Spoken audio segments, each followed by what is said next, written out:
afternoon, everybody. It's Stephen Hodson and Paul O'Flaherty once more with Daily Brief. How you doing down there in Alabama, Paul? I'm good. How's things up there in Canada? Sunny, warm, not bad. Kind of enjoying the day, even if I am inside. Oh, we're all stuck inside because there's a lot of news that we have to be covering, and the first bit of news that we're going to cover today is rather interesting, is that we've seen a beta leaked video of the new user interface for IE9. You know what? I still have a problem whether or not this is going to be the end result. Because did you watch the video, right? I've watched the video a couple of times now, yeah. Those tabs bother me. They don't look like their finished product. They really... If there's one thing about the whole thing, it's the way the tabs are. That really bothers me. Well, the thing about the tabs is that they're now integrating the tabs into the address bar in order to save space, which doesn't really make a lot of sense to me because they didn't show it working too well in the video, because in the video they have a lot of separate browser windows open rather than them open in individual tabs.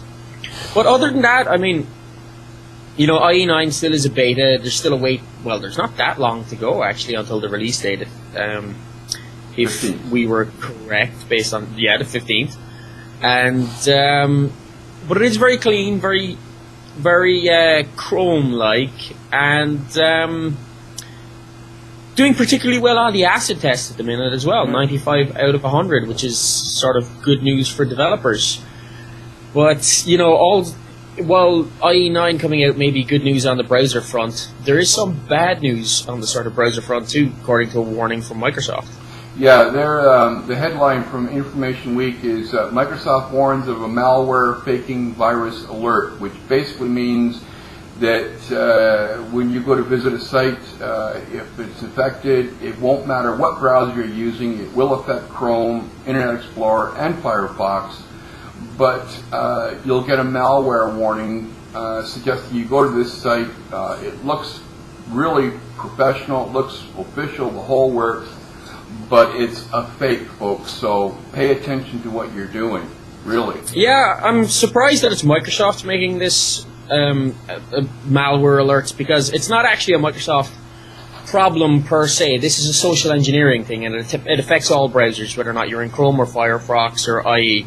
And basically, it's as you said, it's a fake page telling you that looks like how your browser displays a malware warning and then tries to get you to download fake antivirus software and install it on your machine.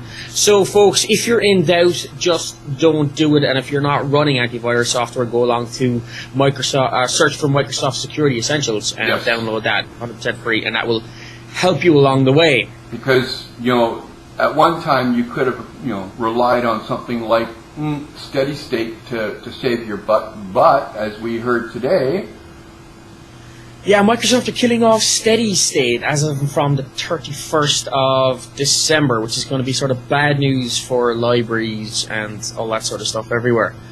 For people who don't know what steady state is, it was a feature of XP and Vista. I'm not sure if it was in older versions of the operating system, but what it allowed you to do was basically give guests access to the desktop without worrying about them interfering with the control panel or whatever, and then at the end of every night, the machine would reset itself back to its original state, effectively wiping the hard drive the whole lot, so that you were ready to go again the next day. So the question is, why is Microsoft killing this off? It's not supported in Windows 7, but are we going to see maybe a paid version of this tool come out? Or... that's a possibility, because there is a demand for it. But even if Microsoft don't do it, there's an avenue for another company to come in and fill that gap, I suppose. Yeah.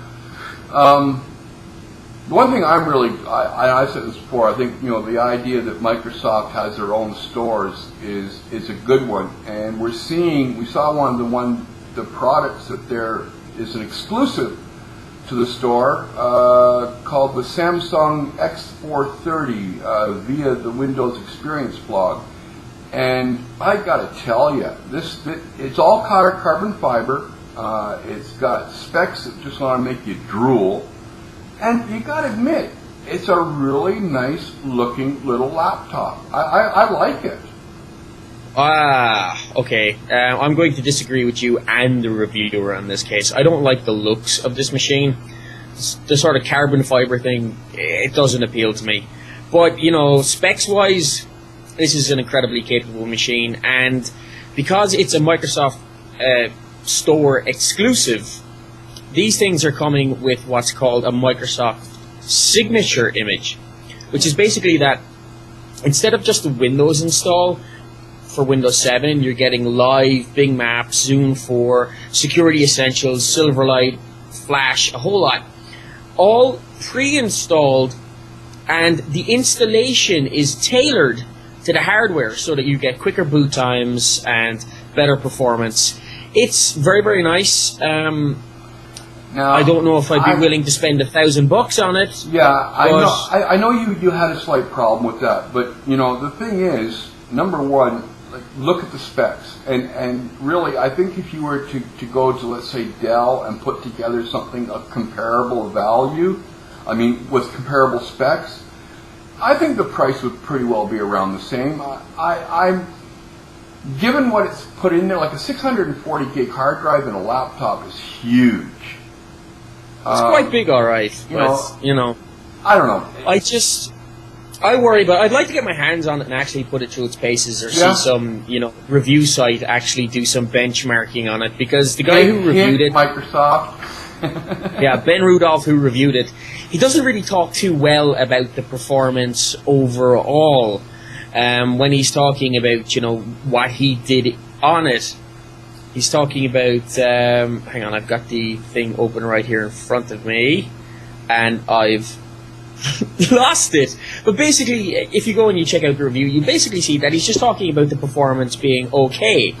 He's talking about playing casual games, and they went okay. I don't want the machine for okay. I want the machine for kick ass. Yeah, well, do you know what does kick ass? What's that?